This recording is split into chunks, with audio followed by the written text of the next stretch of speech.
The countdown continues to transfer deadline day. 5 days to go, so more transfer news coming up in just a second. Louis is going to be there on transfer deadline day, Wednesday, 31st of August.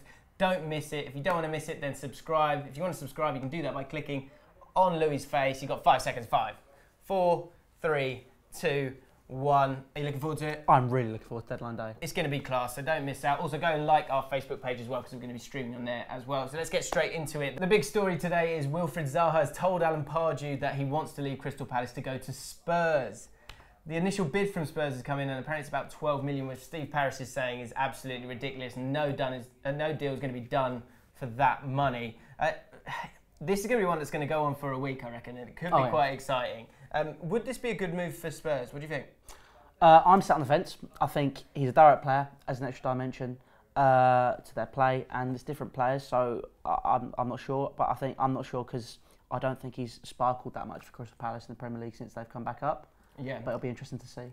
Flav said on Tuesday that Eriksen was not the weak link, but the weakest of that first team squad.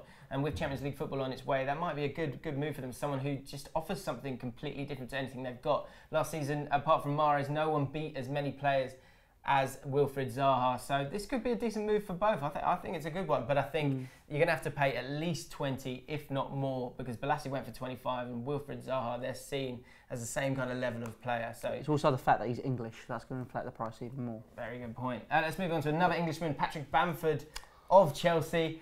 Looks like he's going on loan again, is it? Yeah, again. Another loan. I think we're going to aim for hit a new record. It's definitely going to hit 40, I think. Absolutely incredible. Yeah, God. How many people you got on loan? I don't even want to count. You could probably make like 3 teams out of it. It's ridiculous. It's dumb-minded. Patrick Bamford certainly has been on loan to a number of clubs. Middlesbrough, he's been last season, he was at Palace and at Norwich, and it didn't go very well in the Premier League for him. Before that, he was the Championship Player of the Year at Middlesbrough.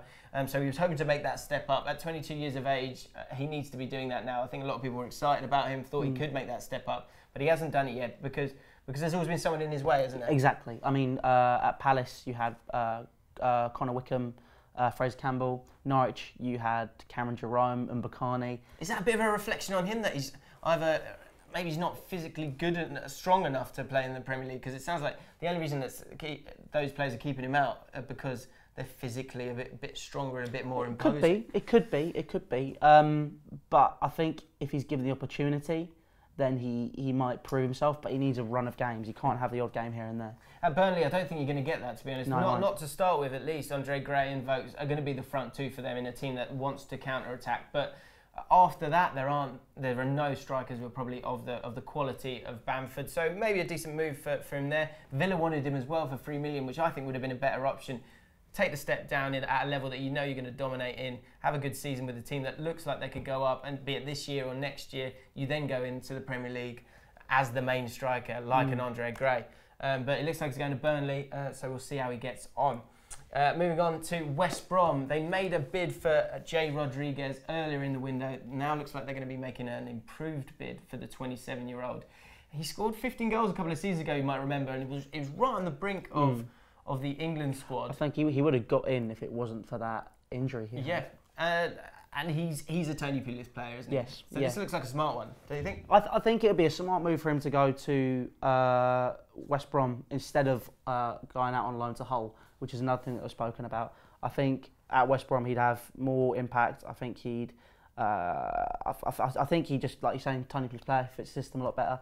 And it also links in well with the ripple effect, where Southampton are going in to break their transfer record for Boufal from Lille. Yeah. 21.2 million, I believe. So I think this is a great move for Jay Rodriguez. I think he should go to West Brom. Like you say, he's that kind of play. He's big. He's going to be imposing. He might have a chance there with him and Rondon. We don't know what's going on with Berahino. And when we talk about Southampton, it looks like the door is shut for him there. Boufal coming in for 21.2 million. He's a Moroccan player who can play on the wing or up front. Great pace, likes to dribble as well. So completely different player to Jay Rodriguez. But I think there's probably too many players in his way, and he needs to start. He has to start again, doesn't he? After that difficult knee injury. So I think a fresh start for Jay Rodriguez would be a good one. This one has gone and then come back with an improved offer. So I think this might be one that could actually fly and will happen in the next few days. And finally, Zaza. Yep, that bloke who took that penalty for Italy. Should we do it? It's like a running man. At night, I think going. Could we go to West Ham for how much? £24 million. West Ham have had horrible luck with injuries, especially to their strikers. For people who don't know much about him, is he a good player? He's obviously not very good at penalties. Well, when he was at Sassuolo before he moved to Juventus, he was like their top scorer. Had a very, very good season with them. Him and Domenico Berardi linking up very well. Then he's moved to Juventus. He's barely played. £24 million for me. If I was looking at it, if in this window, I don't even know where. It's fluctuating everywhere. I mean, there's players which you would have thought would have gone for a hell of a lot less that have been going for stupid tons of money, but that's the Premier League now. He was lucky to get into that Italian squad, wasn't he? Yeah, I think people go, he was in the Italy squad. I know he missed that penalty, but he must be a good player if he's got in that squad. It's a case of that squad. It was voted the worst Italy squad in 50 years, and it was very limited in terms of the players that you could take and the players you have. But I guess the other side of the coin is, if you go to Juventus, you must have something about you. Not necessarily. They're like the Chelsea. In my opinion, sometimes I feel like they're the Chelsea, or when we were good, of Italian football, where it's sort of they just stockpiled a load of players. Oh, really? And that's what Zaza's just a stockpile player at the minute, and he played the odd game, but he doesn't really get an out in. And that's why I'm going 24 million. I'm not sure, but he is physical. He is powerful. He can score a goal. He just needs to be playing regular football, and I think maybe he could work quite well for West Ham. All of those things you could also say about Andy Carroll, who of course is injured as well at the moment. Could this mean the end for him? Go for a player who is ready and raring to go against Andy Carroll, who we know has great impact when he is playing, but keeps breaking down. I think that might be something that Bilic and possibly the chairman above him, they might have run out of patience with Andy Carroll. Yeah, well, I think Andy Carroll, like you're saying, he's so effective when he's fit and he's playing well. So effective. He's probably, when we played West Ham at the first game of the season, definitely the players I was most scared of. I think it could mean the end of him, or it could just be another option. It's one of those. Because I guess I don't know how many years Carroll's got left, but I would imagine he's probably at least got 2 years. He's got a couple of years, I think, yeah. I think you're going to struggle to sell him for too much. And as we said twice already, he does have an impact when he plays, does link up really well with Payet. So it might be one of those where have another guy on standby who could turn out to be a really cracking player, and then use Carroll when you need him, when he is fit. If he ever is properly fit again, I'm sure he will be. Yeah. So that's it for the transfer news today. Quick one on Chelsea. Yep. At the start of the window, what did you need and how's it gone? Well, we needed a central midfielder that dominates that midfield. Got that in N'Golo Kante. Another striker, basically to back up Diego Costa, who just went around fighting people last year. Fighting people? Fighting people. Fighting people. Did I say farting? Oh, felt like it. He probably did that to wind people up. You never know. But it needed someone who could just back it, but be a backup or someone to play alongside him. Got that back. Schwei, centre back, I thought was important, and a left back. If we get a left back, I think the centre backs are sorted, because you can have Azpilicueta finally move over to his natural right side, playing at right back. You bring in a left back, and Ivanovic can move over into the centre. You'd have Cahill, Terry, Ivanovic, Zuma. Not a bad choice of centre back. Obviously, if we bring someone in though, there's a big part of me which is going, that'd be great. But then looking forward to the future in terms of the stockpile players that we have, you've got Andreas Christensen, best young player in the Bundesliga last year at centre back.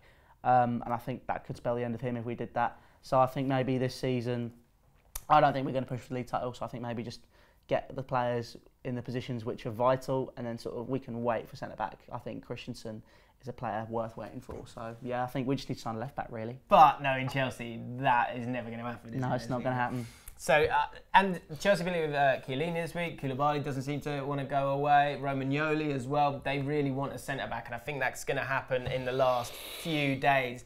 But it's all gearing up to be an exciting transfer deadline. Oh yeah, 100%. If there was a panic buy that you could get them to go and do, who would you go for? Oof.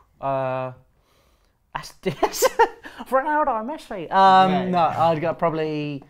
Chiellini would be a good option. I wouldn't mind Chiellini. Okay. I like him. He's a good centre-half. That would be a bit of a shock if that happens, but they have been linked with him, so you never know. It could happen. And Premier League teams, they got the money. So. That would be Jose Font. That's a big one. Jose Font, yeah, that's one. That's also one that's going to go right down to the wire transfer deadline day. We're going to be there streaming all day from 3 till midnight up in Liverpool. It's going to be class. The whole network is going to be there. Real fans talking about things that are going to affect their team for the rest of their season. You don't want to miss it. If you don't want to miss it, subscribe to Ball Street. Do that right now. Do it. Have you done it? Great. If you enjoyed this video, give it a like. Let us know what you think about all of the transfer rumours in the comments below. And we'll be back on Monday for more transfer news as we gear up to transfer deadline day. That was so... Don't even have the words.